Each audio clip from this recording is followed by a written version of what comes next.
can turn this.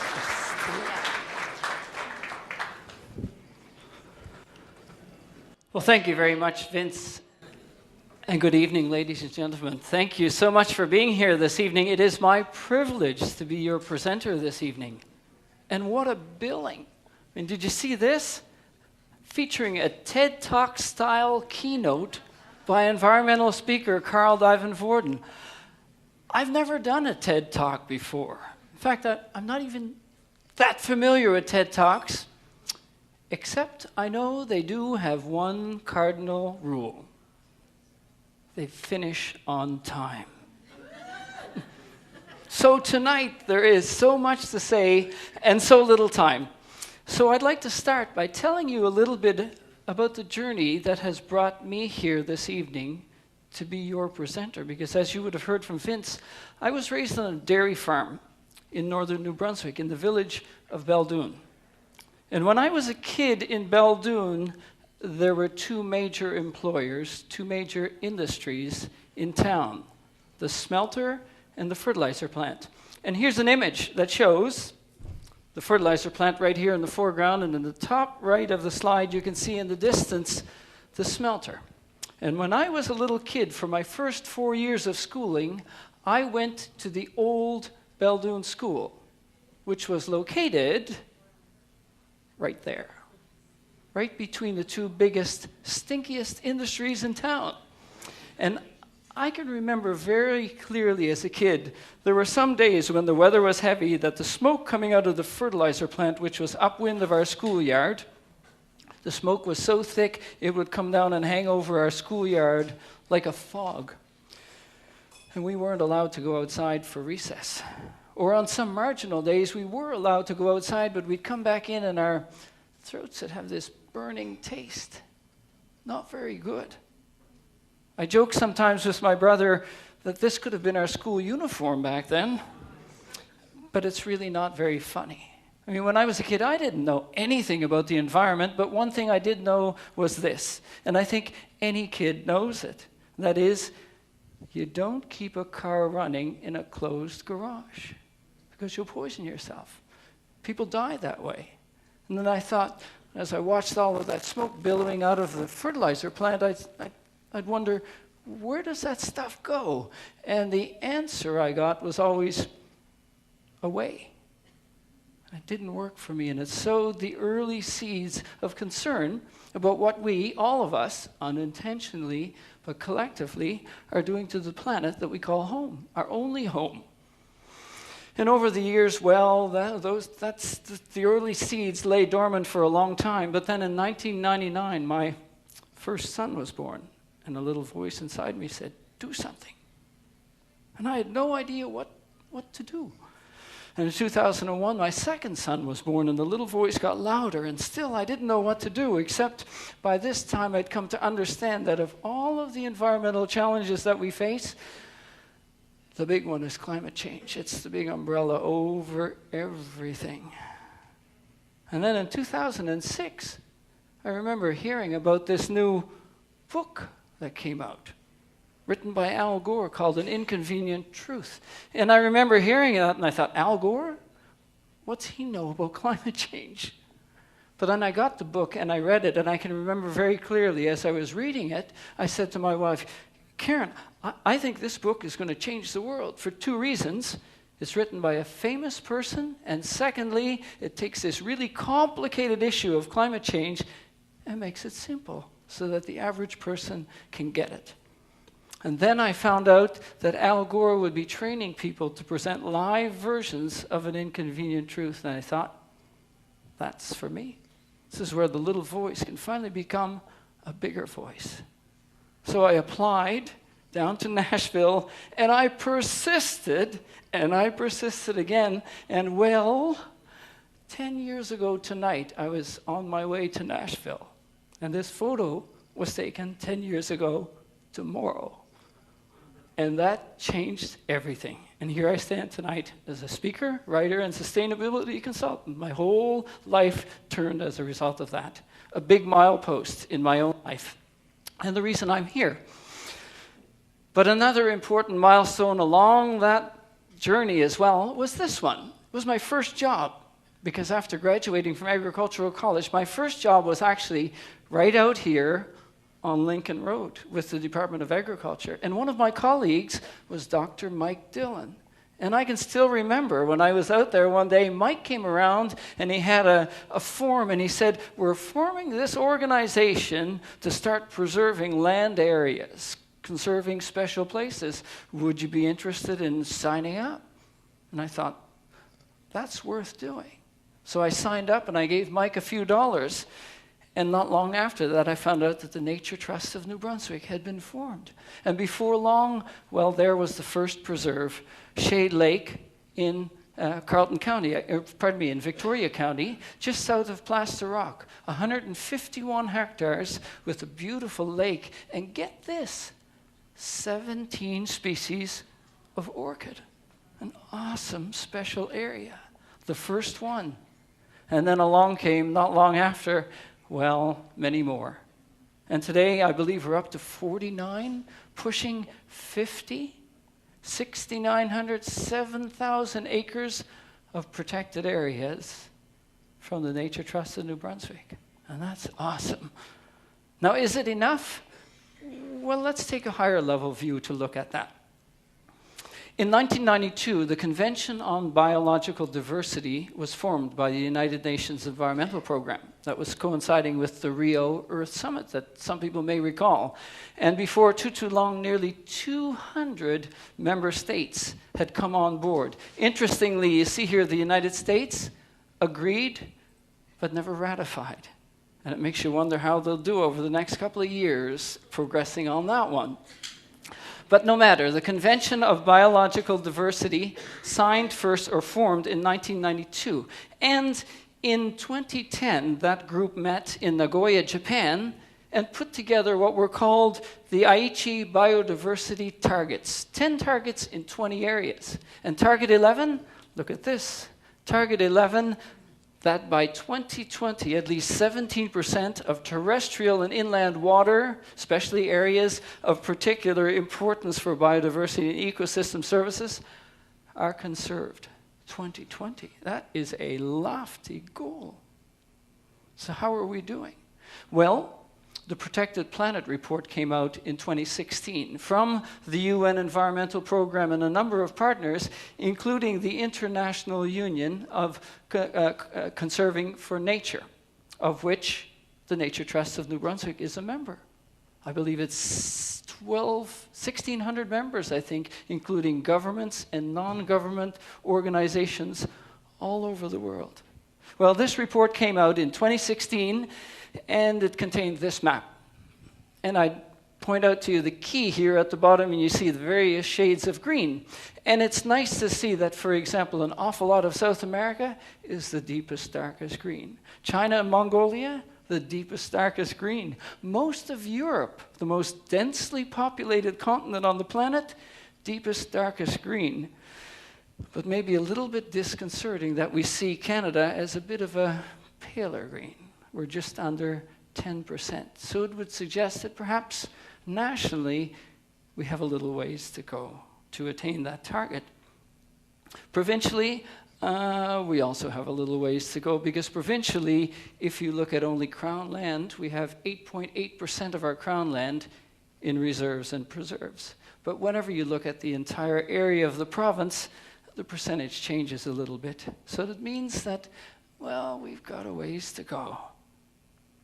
Well, so we've got a ways to go. So we're a little short. Why should that matter? Well, for that, maybe very quickly I could take you back to high school biology class. And this, the carbon cycle. Because carbon is a very mobile element, right? It moves constantly into our atmosphere via emissions from burning anything, plus respiration. But it comes back down again via anything green, photosynthesizing. And historically, for many, many years, our carbon cycle has been in a nice balance. The same amount of carbon going up as is being drawn back down again. But if you look closely, you see on the bottom of that graphic, fossils and fossil fuels. Carbon that has been safely out of the equation for a long, long time, as in millions of years. Well, human activities are affecting the carbon cycle because on the production side, well, we're emitting a lot of carbon from our consumption of fossil fuels. And on the other side of the equation, well, deforestation and land use changes mean that we're impairing, to some extent, the photosynthesis side of the equation as well. The result? Well, we're seeing changes in the chemistry of our atmosphere in terms of the level of carbon dioxide in our atmosphere. At the beginning of the Industrial Revolution, our atmosphere contained 277 parts per million. 1962, the year I was born, it had gone up 43 parts per million. But since then, it's gone up 86 parts per million. And if you do the quick math on that, that means that 2/3 of the increase in our atmospheric carbon dioxide, 2/3 has happened in my lifetime. And I don't even feel that old. So what can we do to fix this? Well, several years ago, Richard Branson of Virgin fame came out with a prize. It was called the Earth Challenge. $25 million for whoever can come up with a technology to draw carbon out of our atmosphere. And Al Gore is here because he's on his board of evaluators. Interestingly, they haven't awarded that prize yet, but I remember when that award was announced, I remember thinking, but wait a minute, doesn't that already exist? It's called a tree, a tree. So maybe the best thing we can do when it comes to carbon in our atmosphere is this: plant a tree. Or maybe even better, not cut one down in the first place. To me, that's why nature preserves are so important. But that's only step one. That's only the first benefit of nature preserves. There are so many more. I mean, we're so blessed to live on a planet that has such a complicated, interconnected web of biodiversity. Animals, plants, microorganisms, and more, all interconnected. And yet, in many places, this web, it's pretty tattered due to human interventions. So preserves are areas where we can still keep that web intact. And sometimes we may be inclined to think, well, wait a minute, aren't these resources there for us to exploit? And maybe it's worth it for us to remember some wisdom from the past, and that is, man doesn't weave the web of life. He's merely a strand in it. Whatever he does to the web, he does to himself, because all things are connected. Imagine from 150 years ago. But the importance of biodiversity, it thrives in areas where we can keep our natural areas intact and complete.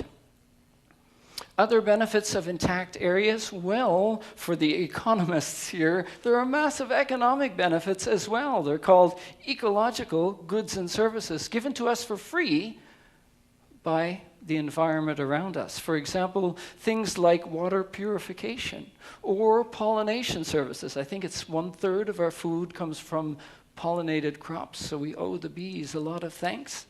Or just regulation of the gases within our atmosphere, or attenuation of water and absorption to ease out deluges and prevent floods. All of these are free services courtesy of our environment. And a number of years ago, a big study was done, and well, of course, studies always have fuzzy edges and can be questioned, but a big study was done a number of years ago trying to quantify this, and they discovered that the ecological goods and services our planet provides are worth twice the value of the global economy.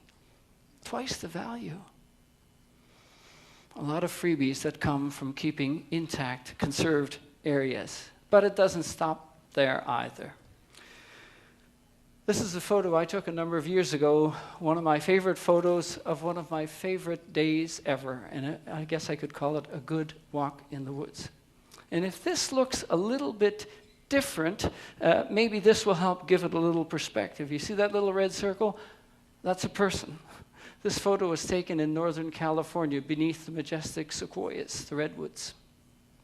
Incredible. I spent a few hours there. I could have spent all day there. Incredible, just being beneath these beings that had been there for 1,000, 2,000 or more years. It was calming, it was relaxing, it was rejuvenating, it was restorative.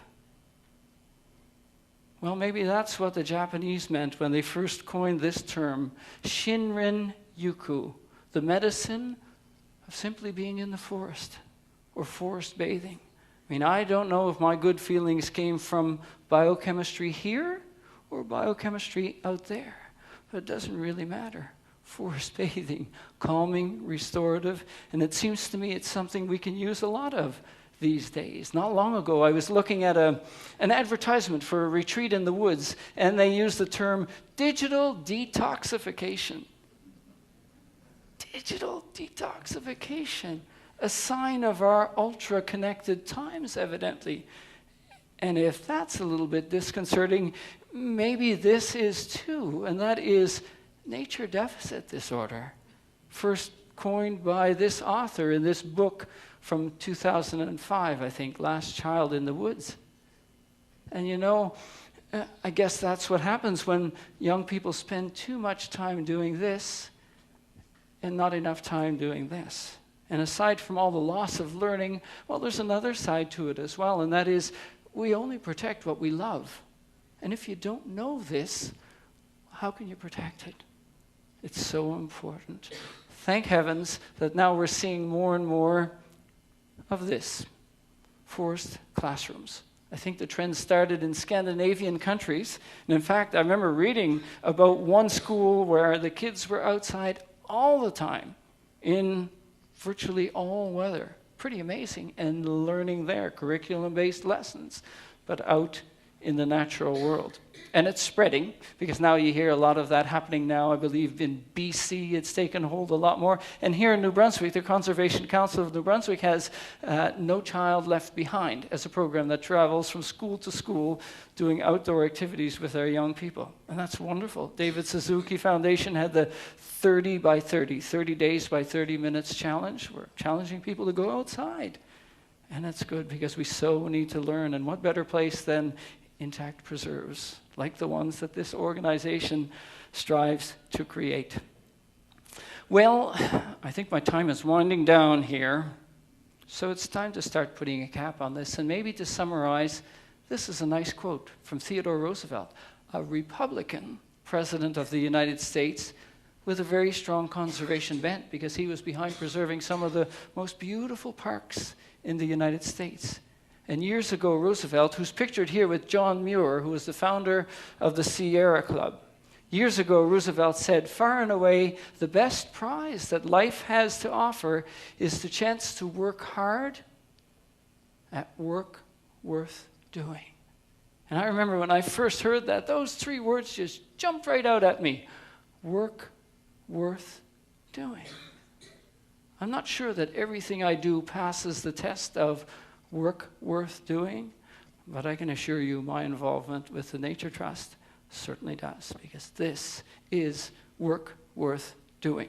And if ever you've wondered about whether we're making a difference, well, maybe I'll finish with this. Some of the best advice I've ever gotten in my life, and it came from my dear mother, who's 92, and years ago when I set out for university, my mom told me, Carl, maybe you can't change the whole world, but you can change your little corner of the world. It stuck with me. And then years later, I learned about this thing called the butterfly effect. Maybe you've heard about it.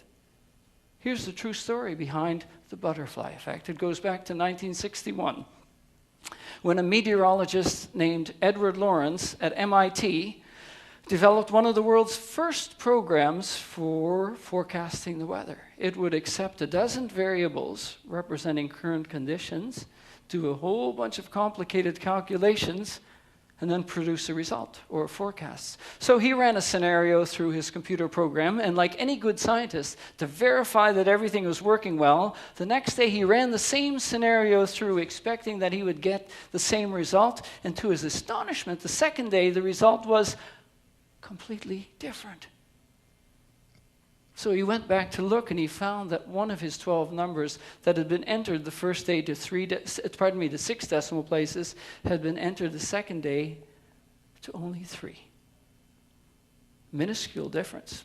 insignificant mathematically, but when all the calculations had been done, produced a tremendous impact on the outcome. So it led him to speculate, could something as gentle as the flap of a butterfly's wings over Brazil trigger a tornado in Texas 2 weeks later? The butterfly effect.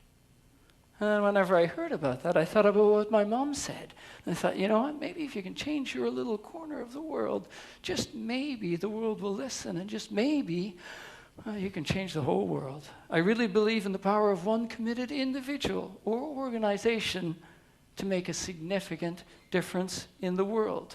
Gandhi said, we must be the change we seek in the world. And I really believe that.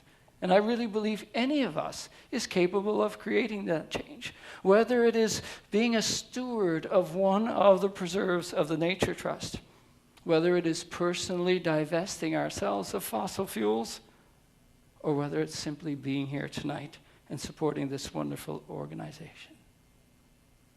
Ladies and gentlemen, thank you so much for your attendance tonight. Remember, you can change the world. You're doing it right now by supporting this wonderful evening.